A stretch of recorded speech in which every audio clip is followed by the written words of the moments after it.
Hello and welcome back to my channel. In this series I'm talking about the DC-3 and the turbo DC-3 systems.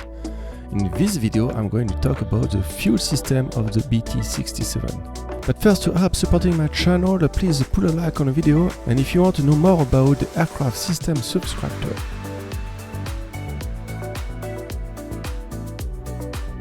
The turbo DC-3 comes with 4 tanks, 2 main tanks and 2 auxiliary tanks of the traditional DC-3. They are located from the side of the engine to under the floor. Some versions of the Basler come with long-range tanks who are located in the wings. The wing tank or the outboard tanks are actually 2 tanks connected together. These tanks are also equipped with a dome valve, allowing the pilot in an emergency to be able to dump the fuel as necessary. The main tank is positioned forward and the aux tanks aft the main. Put the video on pause to check the tank's capacities. Notice I have this number from an AFM, but I have different sources showing a different quantity for the outboard tank of 384 US gallon, giving an extra 14 gallon for the long range option.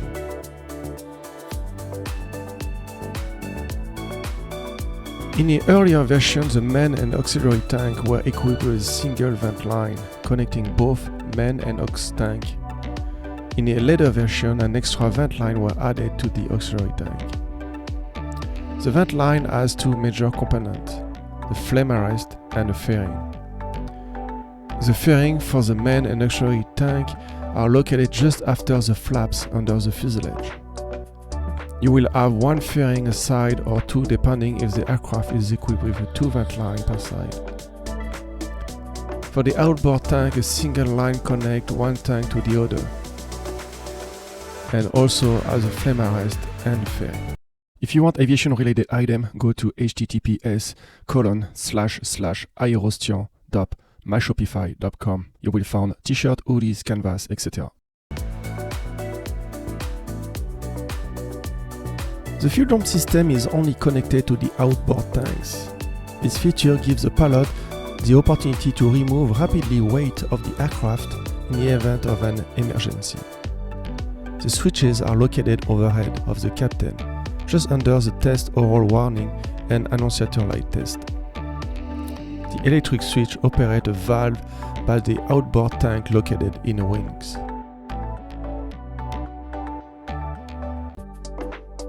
In the main fuel tank we have 2 fuel pumps, the main fuel pumps and the standby pumps. The main pump will run when the switch is turned on. The standby pump has 3 positions: off, on, will run all the time like the main pumps, and auto. On auto, the pump will turn on if the pressure in a line drop at or below 7.5 psi. If the standby pump cannot hold the pressure, the standby pump annunciator may extinguish. The annunciator light will turn on when the pressure goes at 5.5 psi and below. The system is designed with 2 primary ideas. The first is the engine can take the fuel only from the main tanks. The second, the fuel from the auxiliary tank can be transferred only to the main tanks. Based on these 2 factors, every fuel transfer is possible. The fuel panel overhead of the first officer seat is designed to make the fuel transfer easier for the pilot. To transfer the fuel from the auxiliary tank, first select the tank you want to transfer the fuel from. Then turn on the transfer pump by pushing the spring-loaded switch to the on position. The switch will hold on position only when the fuel is transferring.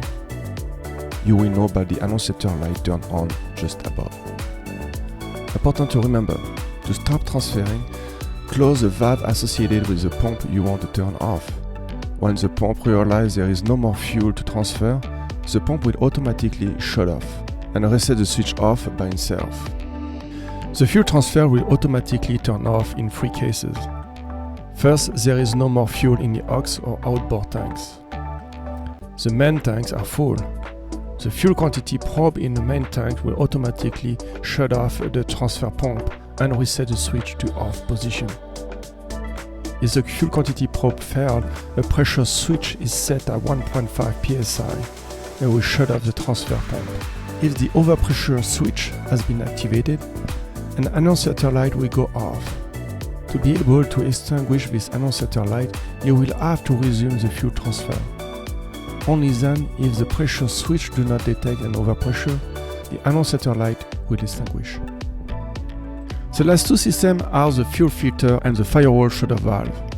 Located in a gear cell, the firewall shutter valve is operated by the T handle. When pulled by the pallet, the fire T handle will do 5 actions. Arm the fire bottle, close the P3 and P2.5 bleeder valve, turn off the engine driven pump, shut off the hydraulic fluid valve, and shut off the fuel firewall. The fuel filter is designed in case of a plug to have a bypass to open. When the bypass opens, you will have the annunciator light goes off, and on the filter itself, you will see a red flag. Here a recapitulative of the main numbers to remember, so put the video on pause if you need to take notes. To have supporting my channel, please put a like on the video, and if you want to see more videos about aircraft system, subscribe as well. Thank you for watching and have a safe flight.